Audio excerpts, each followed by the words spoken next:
त्याच्याकडे 1.5 लाख 2.5 लाख होते, त्याच्याकडे 3 लाख होते, तो 1 लाख भरून 2 लाख माफ झाले असते। ते महात्मा ज्योतिबा फुले नसल्यामुळं तो कर्जबाराची संख्या आहे लाभार्थ्याची ती तशीच राहिली, कारण तिथं काही OTSचा चान्सच नव्हता।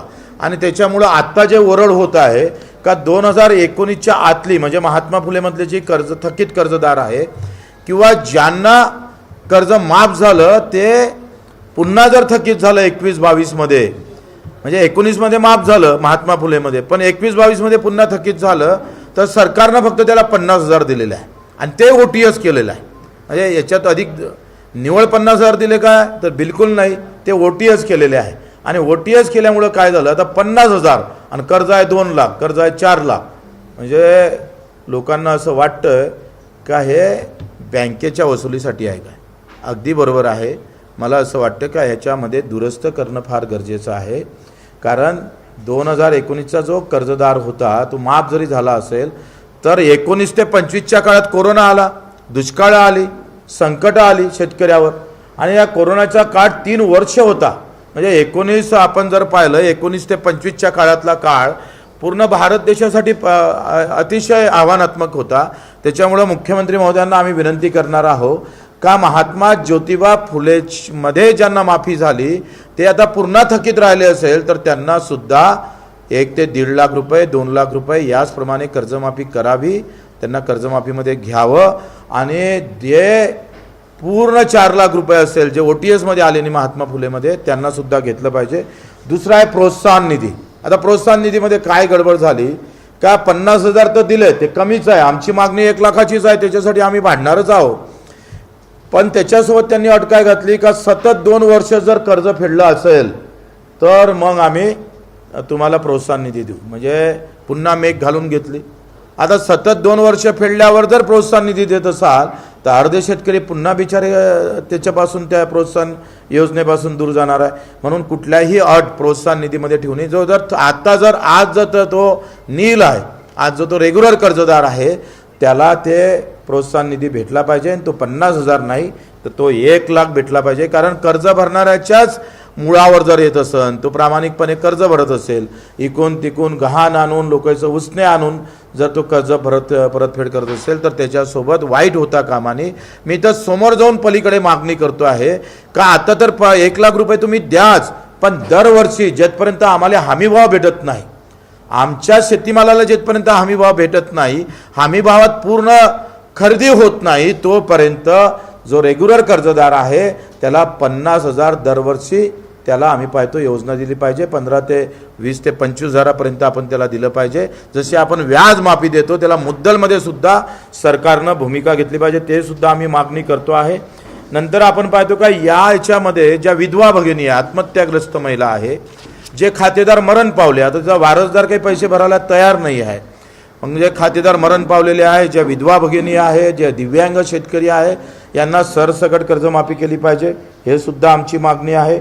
दुसरं काय झालं, शिवाजी महाराज आणि महात्मा ज्योतिबा फुले, मी माझ्या बँकेचा अभ्यास जर केला तर शिवाजी महाराज आणि महात्मा ज्योतिबा फुलेमध्ये जे पात्र शेतकरी आहे, जे पात्र आहे त्यांना सुद्धा पैसे दिले नाही।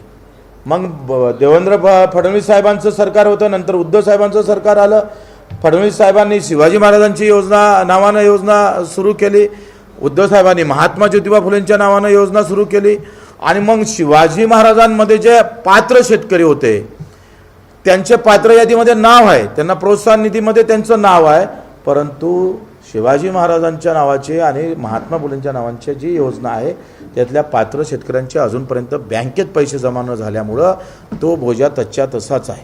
म्हणजे मी जर माझ्या बँकेचा विचार केला तर 22,426 शेतकरी पात्र होते छत्रपती शिवाजी महाराजमध्ये, आणि लाभ न मिळाल्याची संख्या अर्धी आहे, 10,000 आहे। म्हणजे हा आकडा काही वेगळाच आहे। तुम्ही जर पाहिलं तर महात्मा फुलेमध्ये जे उद्धव साहेबांना कर्जमाफी केली होती ती 12,217 लोकांना एकंदरीत आम्ही जिल्हा मध्यवर्ती बँकेचे शेतकरी पात्र ठरले होते, पण त्याच्यामध्ये 2,180 लोक पात्र असून सुद्धा पैसे भेटले नाही। प्रोत्साहन निधी सुद्धा तसंच आहे, प्रोत्साहन निधी सुद्धा 1,363 लोकांना भेटला नाही। म्हणजे आपण घोषणा केली आणि घोषणा केल्यानंतर त्याची जे आपण शेवटच्या शेतकऱ्यापर्यंत ते कर्जमाफी झाले पाहिजे ते गेलीच नाही. 10-20 वर्ष गेले ते शेतकरी बोजा हटत नाही, कर्ज भेटत नाही. इकडे कर्जमाफीमध्ये नावसुद्धा आहे, दुसरे इकडे त्याचा निधी आला नाही म्हणून तो कर्जमाफीमध्ये त्याचा बोजा उतरला नाही. ह्या अनेक भानगड याच्यामध्ये आहे. म्हणून आम्ही एक शेवटची मागणी करतो आहे का मनमोहन सिंग साहेबांना कर्जमाफी केली होती 2006 आणि 7ला. आता त्या कर्जमाफीमध्ये सरसकट अल्पभूधारक घेतले होते, कोणत्या अटी ठेवल्या नव्हत्या. माझं असं म्हणणं आहे का 1996 पासून तर 26 पर्यंत सगळ्या जिल्ह्यात सगळे शेतकरी आहे, जे 4 लाख असो, 2 लाख असो, 3 लाख असो, असा सगळा जर आकडा काढला तर एका जिल्ह्यामध्ये 2000 कोटी रुपये पाहिजे शेतकऱ्याला माफ करायला. 30 जिल्हे जर पकडले तर 60 ते 70 75 हजार कोटी पाहिजे, म्हणजे पुरा 7-12 कोरा होते. सरकारनं मनावर घेतलं पाहिजे आणि दर वर्षाले 25,000 कोटीची तरतूद कर्जमाफीसाठी, कर्जमुक्तीसाठी 3 टप्प्यात कर्जमाफी केली पाहिजे. दरवर्षी बजेटमध्ये 25 ते 30 हजार कोटी ठेवावं, सगळ्यांचे 7-12 3 टप्प्यामध्ये नील करून टाका आणि महाराष्ट्राचा इतिहास अख्ख्या हिंदुस्थानाला कळू द्या. वास्तविक पाहता केंद्र सरकारनं कर्जमाफी करणं गरजेचं आहे, परंतु राज्य सरकारनं ते अंगावर घेतलं असेल तर हा एक नवीन उपक्रम या सरकारनं राबवणं गरजेचं आहे. देवाभाऊचंही नाव उज्ज्वल होईल, आमच्या एकनाथजी शिंदे साहेबांचं आम्हालाही शिवसेनेत आल्याला गर्व वाटल्याशिवाय राहणार नाही. आणि मग ही पण मागणी आम्ही करतो आहे 1996 पासून तर 2026 पर्यंत पुऱ्या महाराष्ट्राला 75,000 कोटी पाहिजे. बहुत बडी बात नाही आहे. 8व्या वेतन आयोगामध्ये आता एका वर्षाला नाही म्हटलं तरी 1 लाख कोटीचा बोजा पडणार आहे कर्मचाऱ्यापोटी. 20 लाख कर्मचाऱ्यासाठी 1 लाख कोटीचा जर बोजा पडत असेल तर मग 75,000 कोटी काही 4-5 कोटी शेतकऱ्यासाठी काही फार मोठा आकडा नाही आहे. पण ते सुद्धा आम्ही मागणी करतो आहे. एकंदरीत शर्ती अटी ज्या आहे त्या काहीच फरक नाही. मी सगळं वाचलं ते GR जेव्हा मी पाहिले तर तुम्ही सांगतोय का याच्यामध्ये फक्त कंत्राटी जो कर्मचारी घेतलेला आणि तो घेतला पाहिजे, हंगामी कर्मचारी घेतला पाहिजे.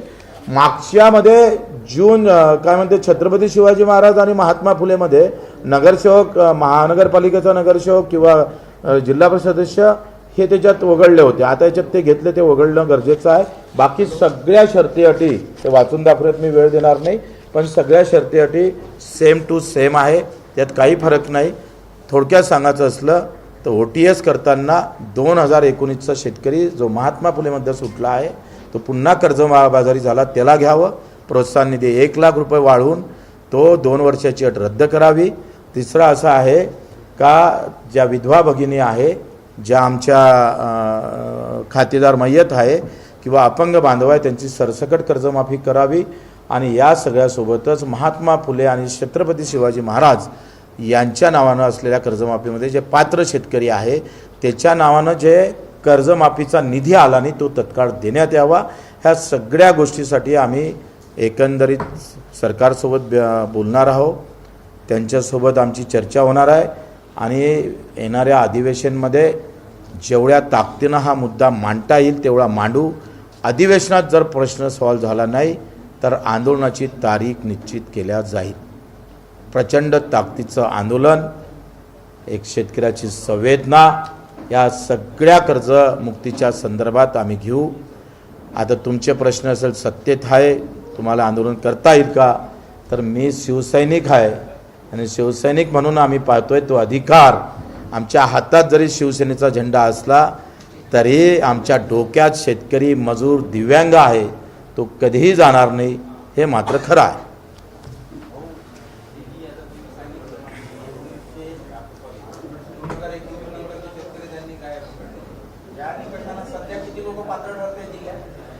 जिल्ह्यामध्ये आता जिल्हा मध्यवर्ती बँकेचा आकडा 29,000चा आहे.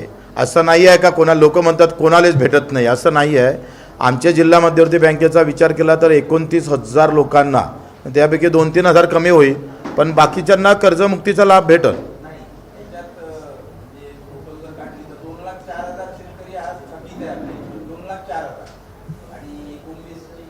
नाही आमचे जे थकीत आहे ना ते टोटल हां हां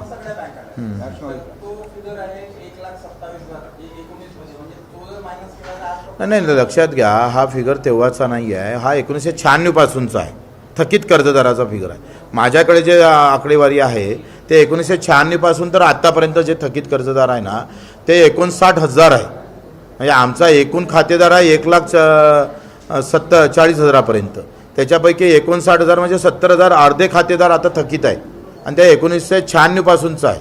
म्हणूनच तर मी म्हणतो का 1996 ते 2026पर्यंत सगळ्या खातेदाराचं नील करून टाका. एकदा हनुमानजीच्या नावानं योजना करा. जय बजरंगबली, जय श्रीराम. होती ना मागणी. कसं आहे लोकांना काय वाटते ही कर्जमाफी बच्चूकडूनच जाहीर केली बा. आता जाहीर केली मुख्यमंत्र्यांनी, मी कशी जाहीर केली. बऱ्याच लोकांचा गैरसमज आहे. काही पत्रकारांचे फोन आले म्हणे का अशी कशी तुम्ही कर्जमाफी जाहीर केली. अरे बाबा मला काही विचारून केली, आम्हाला काही सांगून केली, काहीच नाही. पण लोक असं समजतात का बच्चू कडू आता सत्तेत गेला म्हणजे प्रत्येक शब्द याला विचारला असेल आता हे टाकू का ते करू का याले घेऊ का नाही घेऊ त्याले घेऊ का नाही घेऊ. अशा पद्धतीच्या ज्या गैरसमज लोकांमध्ये आहे किंवा अल्पबुद्धी आहे त्यांनी थोडीशी काढून टाकली पाहिजे ना. आणि हे मला माहीत आहे का हे कॅबिनेट शिवाय होत नाही. साध्या आमदारांना पण माहीत नसेल भाजप शिवसेनेच्या, काही मंत्र्यांना पण माहीत नाही आहे का नेमकी कर्जमाफी कशी येणार आहे काय येणार आहे. त्याच्यानं माझं म्हणणं असं आहे का तेव्हा आम्ही आभार मानले, आत्ताही आभार मानतोय, परंतु दुरुस्ती करणं महत्त्वाचं आहे. आम्ही शेतकऱ्याच्या बाजूनं उभं राहील, अख्खी शिवसेना उभी राहील आणि ताकदीनं आम्ही भांडू, उसमें कोई संदेह नाही आहे.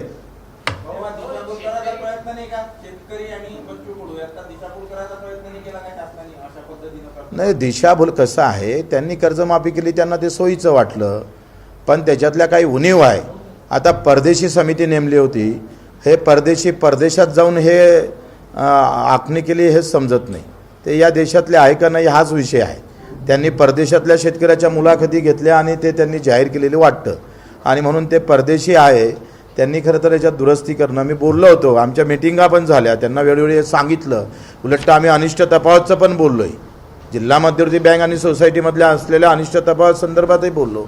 पण मला असं वाटतं का पुण्यश्लोक अहिल्यादेवी होळकरांच्या नावानं ही योजना आहे, त्यांचे सत्व आणि तत्व दोनही जुळले पाहिजे. ज्या महापुरुषांच्या नावानं तुम्ही ते कर्जमाफी करता तितका त्याला मान सन्मान भेटणं फार गरजेचं आहे. निवळ घोषणा होऊन चालणार नाही, तर किमान त्याचे किती फायदे तुम्ही सांगा. इतक्या शर्ती अटी टाका, प्रोत्साहन निधी देतो पण 2 वर्ष भरा, हे काय प्रकार आहे. हे थांबवलं पाहिजे. तुम्ही कर्जमाफीमध्ये 50,000 देताय, OTS-मध्ये 50,000 देताय. म्हणजे महात्मा फुलेमध्ये तुम्ही इकडे कर्जमाफीमध्ये आलेल्या शेतकऱ्याला इथं तुम्ही डावलत असाल तर चुकीचं आहे ना.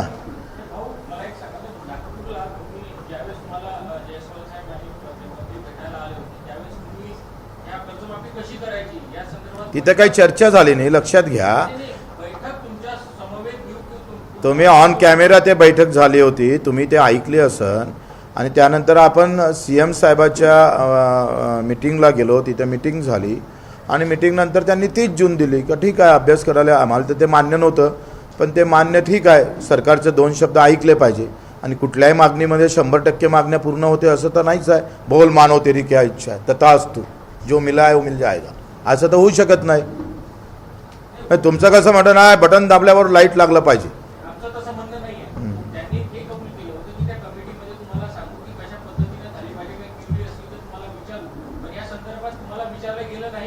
मी वारंवार परदेशी साहेबांना पत्र दिले, माझ्याजवळ पत्रव्यवहार आहे झालेला केलेला सगळ्या संदर्भातला. पण परदेशी साहेब आपल्याच जोमात होते. ते परदेशी तुम्हाला नावातच परदेशी आहे राव, त्याच्यानं तो प्रॉब्लेम आहे ना. ते परदेशात जाऊनच हे सगळं धोरण आखलं त्यांनी.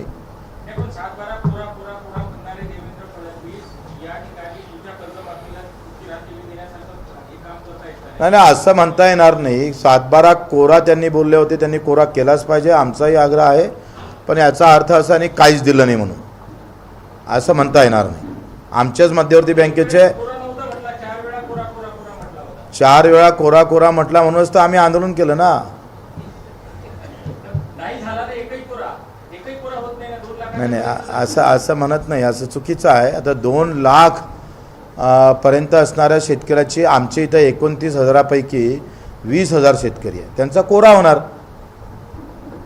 असं नाही म्हणता येईल. मागणी क्रमांक 4 मधली एक शेवटची ओळ आहे की अर्थसंकल्पामध्ये 25,000 कोटीची तरतूद एका 3 वर्षात संपूर्ण कर्जमाफीसाठी करण्यात येईल. याच्यात निकष आयडिया कोणत्या वापरण्यात याव्या? माझं काय म्हणणं आहे का जितकं थकबाकीदार शेतकरी आहे त्यांना एक डाऊन नील करून टाका, चौका मारून टाका कर्जाच्या बाहेर.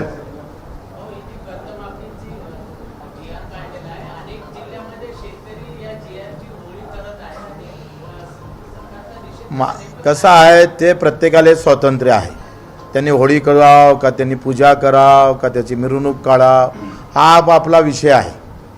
तर त्यांनी ते करावं त्याच्याबद्दल मला असं वाटतं का आम्ही यापासून पळवट काढले नाही. हम ठाम आहे, बिलकुल ताकदीनं उभं राहू शेतकऱ्याच्या बाजूनं. कोई पीछे आने वाले नहीं है हम. बिलकुल आता अधिवेशनात काय उत्तर भेटते ते पाहू. अधिवेशनात जर उत्तर भेटलं नाही, जून महिन्यात अधिवेशन आहे आणि एवढं मोठं शस्त्र अस्त्र शिंदे साहेबांनी आम्हाला दिलं त्याचा वापर बच्चूकडे पुरा करेल. आर पारची लढाई सभागृहात लढल, त्या भिंती हादरून टाकू सभागृहातल्या, त्या ताकदीनं आम्ही लढू आणि ते झालं नाही तर पण रस्त्यावर उतरू. तो वेळ जाऊ दे ना, मी आहे ना, तुम्ही काय चिंता करू नका.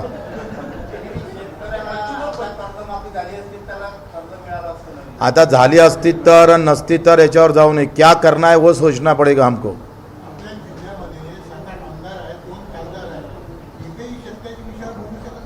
ते मला विचारल्यापेक्षा तुम्ही त्याला विचारलं पाहिजे आग कोण लावता.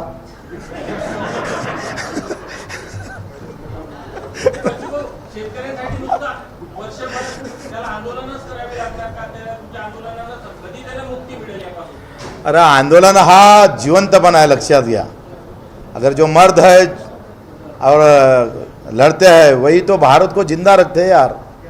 आंदोलन करणं म्हणजे या देशातला जिवंतपणा आहे. तो जिवंतपणा आम्ही नेहमी ठेवू, जिवंत ठेवू. हां हां तोच तो उमेदवार आहे आता काँग्रेसचा.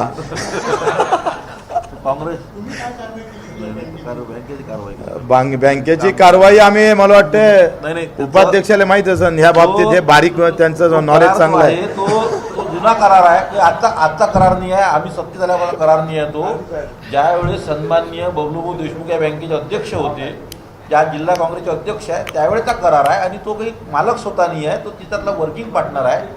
तो तिचा एक कर्मचाऱ्यासारखा वर्किंग पार्टनर आहे आणि तो 6-7 वर्ष अगोदर झालेला करार आहे. तो करारही त्याचा आता पूर्ण संपला. आमचं सॉफ्टवेअर चांगलं चालू आहे, त्याच्यामुळे त्याचा आता या बँकेची कुठला संबंध आहे असं मला वाटत नाही. प्रकरण मिठाचा विषय नाही ना. माझं काय म्हणणं आहे, तुम्ही पेपरावर मिटवू नका. बस झालं काम. चालू ठेवा, मग आम्ही चालू ठेवतो.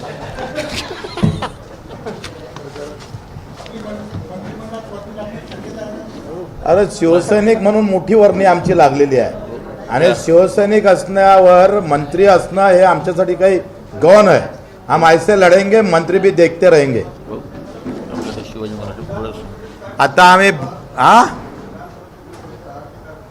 विधान परिषद पोटे साहेबांना आम्ही निवडून आणणार आहोत दणक्यानं, बिलकुल मजबूतीनं. काही फिकर नका करू.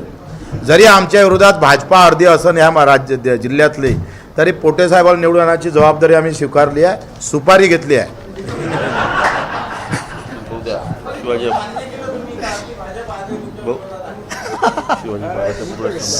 शिवाजी महाराजांचा भव्य पुतळा आम्ही इथं उभारणार आहोत. त्याचं भूमिपूजन लगेच होणार आहे.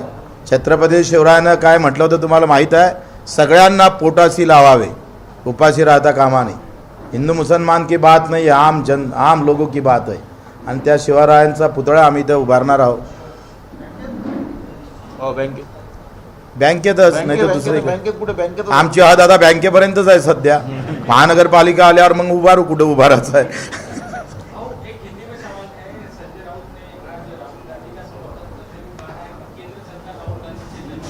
क्या केंद्र सरकार जो है राहुल गांधी से डरती है, उनका समर्थन करते हुए जोरदार केंद्र सरकार पर हमला किया है. पूरे महाराष्ट्र में कांग्रेस कहाँ है बताओ. 6 तो विधान परिषद अब अनपढ़ हो गए. कांग्रेस लड़ने को तैयार नहीं, फुटपाथ पर नहीं है, मैदान पे नहीं है.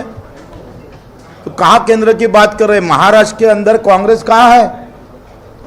6 जगह अविरोध हो गई है भाजपा और शिवसेना. तो जिस महाराष्ट्र में राउत जी है उस महाराष्ट्र की बात सोचो, उसके बारे उनका भी शिवसेना का उबाटा का एक कोई है, उसने भी विड्रॉल लिया है। वो तो ये भी बोल रहे हैं कि ये सब जो है पैसे का खेल है।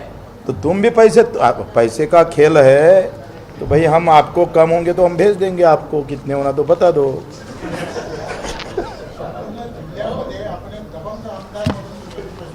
हां, महाराष्ट्रात जिल्ह्यातच काय तुम्ही असा कॅमेरा सगळीकडे फिरवा थोडासा।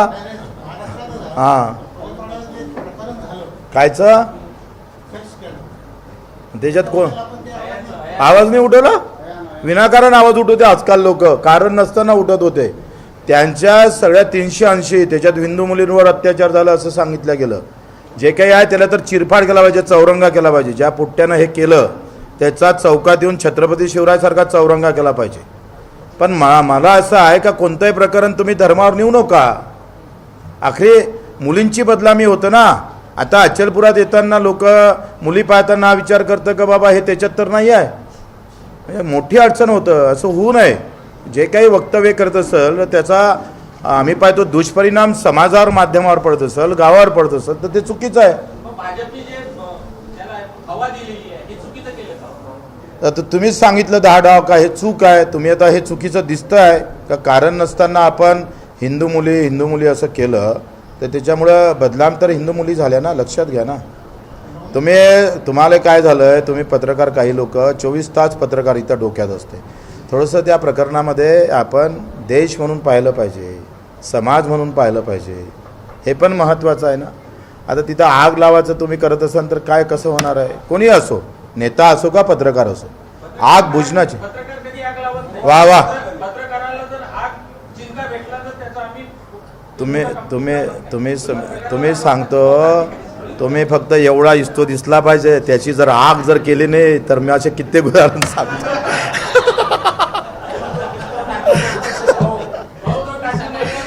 एकनाथ शिंदे मुख्यमंत्री व्हावं अशी इच्छा प्रकट केली। यावर आशिष शेलारने वक्तव्य केले। बच्चू कडू काय बोलतात यावर नियंत्रण शिवसेना पक्षाने ठेवायचं आहे। बच्चू कडू बोलत असतील तर समज गैरसमज यावर शिंदे साहेब बोलतील। माझं काय म्हणणं आहे का शिवसैनिक म्हणून आम्ही शिंदे साहेबालाच मुख्यमंत्री, आम्ही काय MIM व्हावा असं म्हणून का, काँग्रेसचा मुख्यमंत्री व्हावा असं म्हणा? हमारे दिल में, मन में, पूरे रग रग में शिवसेना है और शिवसेना का मुख्यमंत्री बनाना है। 2029 मध्ये स्वतंत्र निवडणूक लढवण्याची तयारी असं सध्या तरी शिवसेनेची दिसते, म्हणजे प्रचार आमची दिसत नाही। पण 2024 मध्ये एकनाथ शिंदे मुख्यमंत्री होतील असं शिवसैनिकांनी वाटलं, पण देवेंद्र फडणवीस झालं, त्यामुळे दगाफटका झाला असं वाटतं तुम्हाला? 2000 आता मी आता आलो त्याच्यावर बोलणार नाही, इथून मी समोर बोलत जाईन। मागचं काय बोलू आता? मागचा काय म्हणजे तुम्ही हा मासाचे ओरिजिनल शिवसैनिकच आहे, शिवसैनिकच आहे। अरे 25 वर्ष येऊन गेले बाबा, 25 वर्षात सगळं बदललं। आता पुन्हा शिवसेनेच्या वाटेवर आलो आहे। शिवसेनेचो सर्वात पहिले आला त्याच्या रगरकाट होतो ते शिवसेनेचं रक्तच आहे असं शिवसैनिक बोलतात। हां, तुम्ही ओरिजिनल शिवसैनिकच आहे। आहे ना, मग नाही कोण म्हटलं?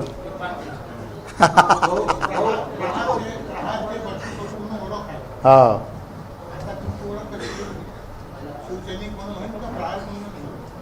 माझं काय म्हणणं आहे, आता तुम्ही कोणत्या नजरेनं पाहता त्याच्यावर आहे। हा शिवसेना म्हणून पाहिन, तुम्ही प्रहारमधून पाहिन, हे शेतकरी म्हणून पाहिन, दुसरा मजूर म्हणून, कोणी दिव्यांगाचा भिडू म्हणून पाहिन। आता काय सगळ्याच्या कानात जाऊन सांगू का हे म्हणून पाय म्हणून? माझ्या हाती रिझर्व्ह मतदार अग्रमानांचे वृत्तपत्र अमरावतीत सुंदर एक बातमी आहे की मंत्री जर चुकत असेल तर त्याला टोकल्याशिवाय होऊ नये। हे बाळासाहेबच बोलत होते, बाळासाहेब ठाकरेंची भाषा आहे। और शिवसेने का DNA वही है, दुसरा ते तपासा तुम्ही। विरोधी पक्षाला एक पोलीस देऊन राहिले असं वाटत नाही? नाही नाही, असं किस्सा काही नाही आहे। कसं आहे, मी पहिलेच सांगितलं, आमच्या हातात पक्षाचा झेंडा आहे, डोक्यात शेतकरी आहे, मजूर आहे, दिव्यांग आहे, डोक्यात काय महत्वाचं आहे आणि ते डोक्यात आहे ते बोललो आहे, त्यात काय गैर काय?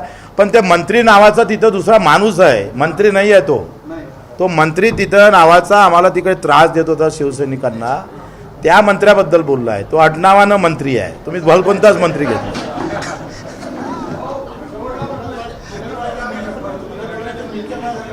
हा,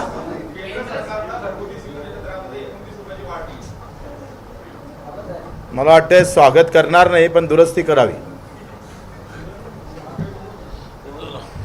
ठीक आहे। आता बस करणार सगळं काय आजच विचारता काय हा?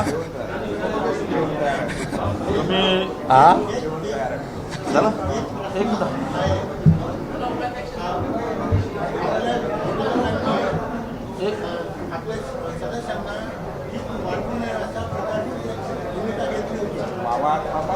कायची गिफ्ट हे काही नाही. वाटले ना मग आपण हा नाही, काही नाही.